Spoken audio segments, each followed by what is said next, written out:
right? We're going to go into the iniquity of these people, what they're doing, right? The wicked, all right? So yes, four corners, that's what the heavens is talking about. Yes. That's the nation of Edom. That's right. Yeah, go ahead. Well, it basically says that there is no speech nor language, because it did say until it's not as preaching the entire earth, then the end will come. Four corners. So we know the end is here because like you hear this truth being preached in Kenya, I guess Swahili is what they speak. Beautiful. In Amsterdam, which is brothers speak Dutch, Hawaii, Spanish, the different Hispanic lands, even Patois, right? The Caribbeans over here in Canada, shalom to all the brothers who's waking up this truth and pushing this truth, right? So this Bible, man, when you get into it and understanding or breaking them down, you see that this word is a parable, and it's only given to a select few, right? Because even though we're reading and breaking it down, they'll say, hey man, that didn't mean that, man. That's according to your interpretation. But it's the right interpretation. You see what I'm saying? And this is what we're doing. But to go even deeper, it goes into the Urim and the Thummim. Through YouTube, doesn't matter where a brother is, even if they're not in a camp. They could just be watching us, and through YouTube, you could convert our videos into the language of your land. That's right. Of your tongue. Right? So even if people are just watching us and they're not a part of a camp, and they watch GMS Toronto, our videos and their YouTube translates what we're saying to them. Okay, speaking. Also, That's like the electronic version of Acts chapter 2 about speaking in tongues, because you can go into YouTube and click the settings and get the subtitles. That's right. that's right. With stammering lips, right? We're speaking to other people, so different languages. Yeah, even technology now, you can understand, like there's so much technology to understand, you can translate anything, technology now, right? So, well, that's why the marker is WWW, right? And that's an acronym. It stands for World Wide Web, right? So that's how our voice has gone throughout the four corners of the earth, right? And there's no other way that it was going to be done.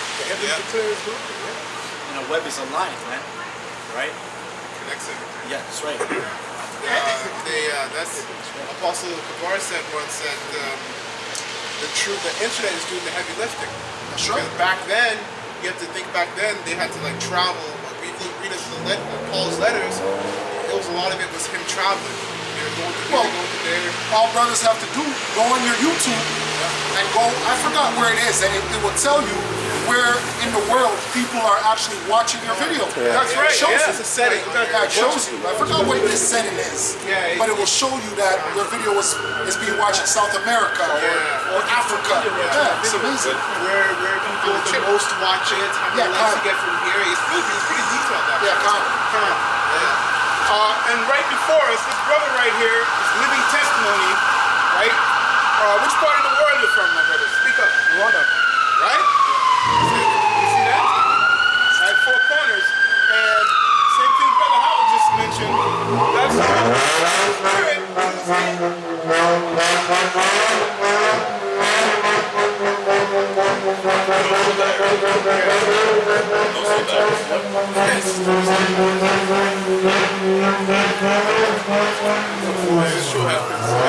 Yeah, so this brother right here, right from Nairobi, Kenya, right? But that's how he saw the Spirit led him to see the men of the Lord standing. Okay?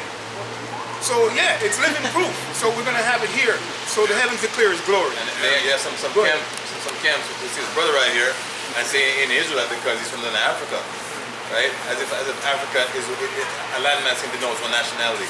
So you see how awesome camps are, man. Yeah, right. There's a brother here, right? He tells you by the Spirit he's an Israelite, but some camps say, hey man, he's African. He ain't one of us. So sucks for you. Sucks to be you guys, man. This is okay. So back to Job 20:1. So then answered so far, and the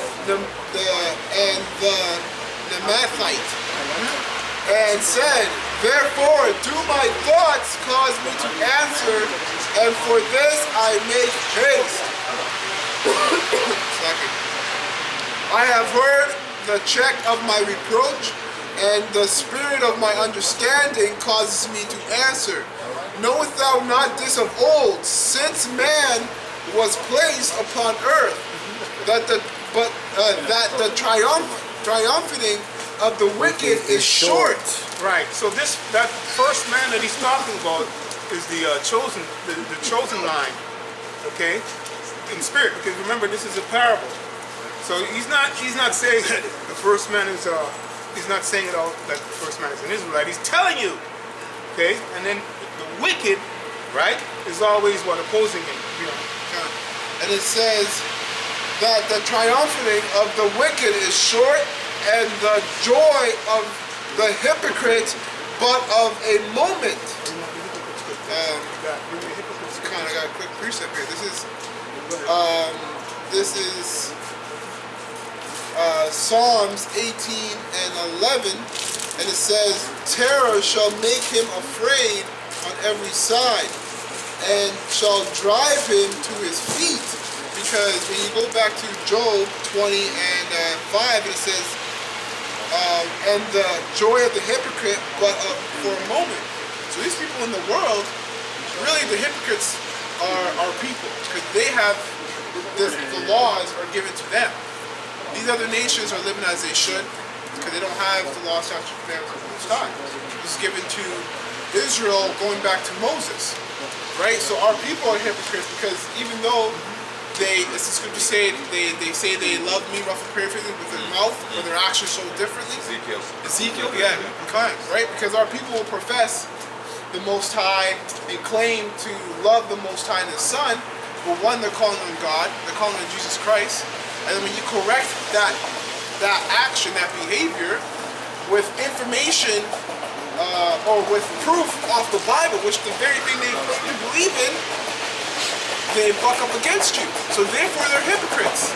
Got the scripture to back that up. I'm just going to read right through it now. This is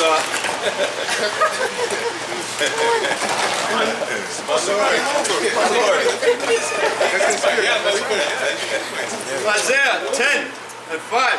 O Assyrian, the rod of mine anger, and the staff in their hand is mine indignation. Verse 6, I will send him against a hypocritical nation. So that's why these nations were able to put us into slavery. You know, we've been under slavery under every nation. It's all in the account of the book.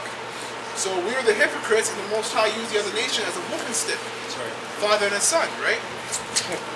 That's why the name is Yasha Allah. He is a prince of the power. You know? Yeah, quick precept to the point. Yeah, it says, this is Isaiah 33 and 14. It says, the sinners in Zion are afraid. Fearfulness hath surprised the hypocrites. Yeah, that's right. Who amongst us shall dwell in the devouring fire. And that's amongst us, yeah. whom amongst us shall dwell with everlasting burnings. Yeah, so yeah, that's gonna happen, brothers. Yeah. You know? A hypocrite is nothing but just an actor. Simple. So Esau, who can act like Esau, man? Because he has a Bible in the sports system. He's saying that he's a man of God. He's having all his administrator school saying he's teaching you the word of God. Saying our people going to him, asking him his perception of God, his Christianity. When the only true Christians are us men. Maybe if you understand the word Christian, Hamashiach comes, right? Mashiachims, right? This means the anointed ones, all right, which is us, right? So you're going to the adversary, the suppressor, right, and asking him to tell you about yourself. That doesn't make any sense, man, right? So you're acting like an idiot. You're an asshole, right? That's a terrible actor. Pretty much a terrible. When we had our other captivities, that's why there was always a remnant being saved, man. Portion, Right? Yeah, there was always a good portion. You know, there was always the good sons, right? Or sons of God. You know, which was in every captivity that that brought us back towards Yahweh Bashem Yahushai, right? What the video I'm working on right now is called A Few Good Men. right? There's a movie called about the video. I'm gonna upload it called The Truth. Because, you know, if you're good man, yeah, you can't handle the truth. The truth is a delicate thing, man. Go ahead. It's a very delicate thing, man. You know, and it's built on a strong foundation, right? Which is Yahweh Shai. Which is a rock. That's right. Cornerstone, right? And then when on monuments for old buildings and stuff, they always had a cornerstone, man. You know, to tell you, okay, this is this such and such. It's built by such and such, and you know, a monument, right? Zion, right? It all ties it together, right? And a lot of people reject the corner.